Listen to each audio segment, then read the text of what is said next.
जय श्री हरि। वैशाख मास महात्म अध्याय 12। इस अध्याय में हम पढ़ेंगे वैशाख की अक्षय तृतीया और द्वादशी की महत्मा, द्वादशी के पुण्यदान से एक कुतिया का उद्धार। तो हम शुरू करते हैं वैशाख मास महात्म अध्याय 12। सुरतदेव जी कहते हैं, जो मनुष्य अक्षय तृतीया को सूर्योदय काल में प्रातः स्नान करते हैं और भगवान विष्णु की पूजा करके इस कथा सुनते हैं, वे मोक्ष के भागी होते हैं। जो उस दिन श्री मधुसूदन की प्रसन्नता के लिए दान करते हैं, उनका वह पुण्य कर्म भगवान की आज्ञा से अक्षय फल देता है। वैशाख मास की पवित्र तिथियों में शुक्ल पक्ष की द्वादशी समस्त पाप राशि का विनाश करने वाली है। शुक्ला द्वादशी को योग्य पात्र के लिए जो अन्न दिया जाता है, उसके एक एक दाने में कोटि कोटि ब्राह्मण भोजन का पुण्य होता है। शुक्ल पक्ष की एकादशी तिथि में जो भगवान विष्णु की प्रसन्नता के लिए जागरण करता है, वह जीवन मुक्त होता है। जो वैशाख की द्वादशी तिथि को तुलसी की कोमल दलों से भगवान विष्णु की पूजा करता है, वह समूचे कुल का उद्धार करके वैकुंठ लोक को अधिपति हो जाता है। जो मनुष्य त्रयोदशी तिथि को दूध, दही, शक्कर, घी, शुद्ध मधु इन 5 द्रव्यों से भगवान विष्णु की प्रसन्नता के लिए उनकी पूजा करता है तथा जो पंचामृत से भक्तिपूर्वक श्री हरि को स्नान कराता है, वह संपूर्ण कुल का उद्धार करके भगवान विष्णु के लोक में प्रतिष्ठित होता है। जो सायकाल में भगवान विष्णु की प्रसन्नता के लिए शरबत देता है, वह अपने पुराने पाप को शीघ्र ही त्याग देता है। वैशाख शुक्ल द्वादशी में मनुष्य जो कुछ पुण्य करता है, वह अक्षय फल देने वाला होता है। प्राचीन काल में कश्मीर देश में देवव्रत नामक एक ब्राह्मण थे। उनके सुंदर रूप वाली एक कन्या थी, जो मालिनी के नाम से प्रसिद्ध थी। ब्राह्मण ने उस कन्या का विवाह सत्यशील नामक बुद्धिमान द्विज के साथ कर दिया। मालिनी कुमार्ग पर चलने वाली पुष्चली होकर स्वच्छतापूर्वक इधर उधर रहने लगी। वह केवल आभूषण धारण करने के लिए पति का जीवन चाहती थी। उसकी हितैषणी नहीं थी। उसके घर में कामकाज करने के बहाने उपपति रहा करता था। सभी जाति के मनुष्य जार के रूप में उसके यहाँ ठहरते थे। वह कभी पति की आज्ञा का पालन करने में तत्पर नहीं हुई। इसी दोष से उसके सब अंगों में कीड़े पड़ गए, जो काल अंतक यम की भांति उसकी हड्डियों को भी छेद डालते थे। उन कीड़ों से उनकी नाक, जीवा और कानों का उच्छेद हो गया। सतन और अंगुलियां गल गई, उसमें पंगुता भी आ गई। इन सब क्लेशों से मृत्यु को प्राप्त होकर वह नरक की यातना भोगने लगी। 1,50,000 वर्ष तक वह तांबे के भांड में रखकर जलाई गई।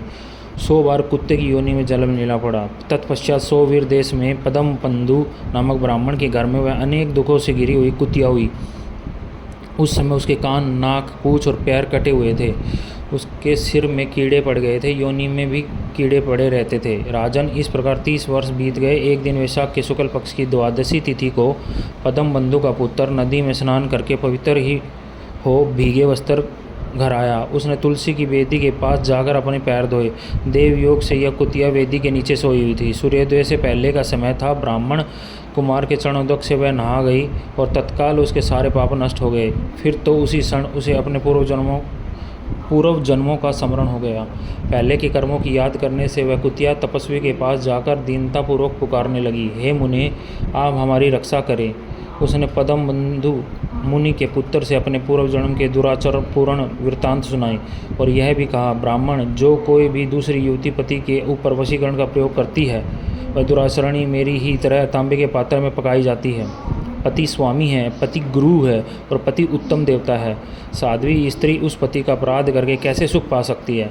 पति का अपराध करने वाली स्त्री सैकड़ों बार पशु पक्षियों की योनि में और अरबों बार कीड़े की योनि में जन्म लेती है।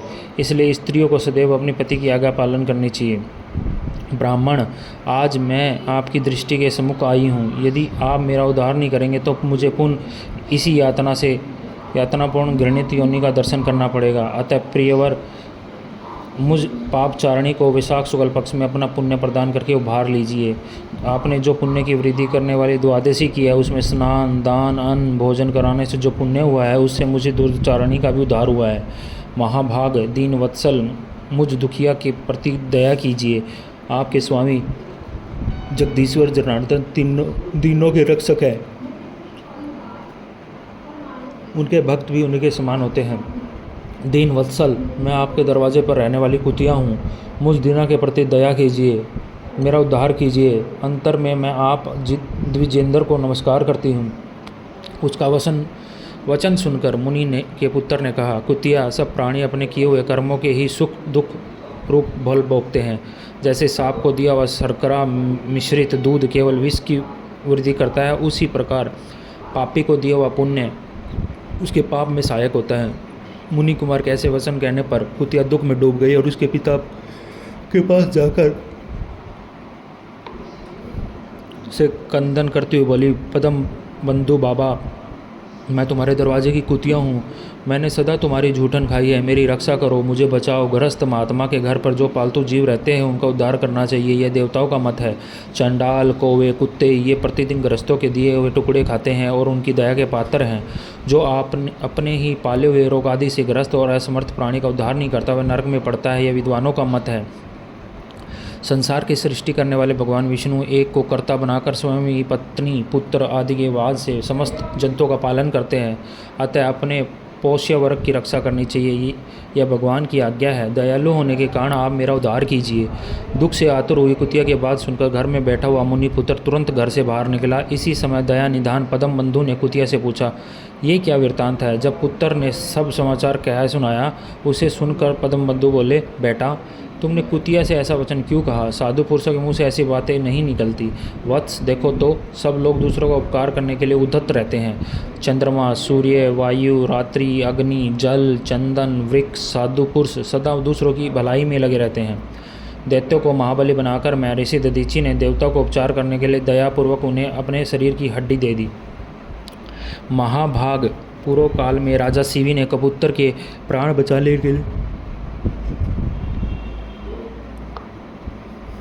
बचाने के लिए भूखे बाज को अपने शरीर पर मांस दे दिया। पहले इस पृथ्वी पर जी मुतवाहन नामक राजा हो गए। उन्होंने एक सर्प का प्राण बचाने के लिए महात्मा गरुड़ को अपना जीवन समर्पित कर दिया। इसलिए विद्वान ब्राह्मण को दयालु होना चाहिए। क्या इंद्रदेव शुद्ध स्थान में ही वर्षा करते हैं, अशुद्ध स्थान में जल नहीं बरसाते? क्या चंद्रमा चंडालों के घर में प्रकाश नहीं करते? अतः बार बार प्रार्थना करने वाली इस कुतिया को मैं अपने पुण्य से उद्धार करूंगा। इस प्रकार पुत्र की मान्यता का निराकरण करके परम बुद्धिमान पदम बंधु ने संकल्प किया, कुतिया ले, मैंने द्वादशी का महापुण्य तुझे दिया। ब्राह्मण के इतना कहते ही कुतिया ने सहसा अपने प्राचीन शरीर का त्याग कर दिया और दिव्य देह धारण कर दिव्य वस्त्र आभूषणों से विभूषित हो 10 दिशाओं को प्रकाशित करते हुए ब्राह्मण की आज्ञा से स्वर्गलोक को चली गई। वहाँ महासुखों का उपभोग करके इस पृथ्वी पर भगवान नर नारायण के अंश से उर्वशी नाम से प्रकट हुई। जय जय श्री हरि। ओम नमो भगवते वासुदेवाय नमः। भगवान विष्णु की दया से सबका भला हो। आज मैं पीड़ा में हूँ, मैं नहीं रह सकता और कोई और भी नहीं रह सकता, लेकिन समाज हमें लड़ा रहा है और हम लड़ रहे हैं। मुझे उसकी बहुत ज़्यादा ज़रूरत है। विष्णु भगवान वैशाख मास कर रहा हूँ तो वो मेरे को कृपया करके मिला दे। मैं आपके चरणों में कोटि कोटि नमन करूँगा। जय विष्णु भगवान।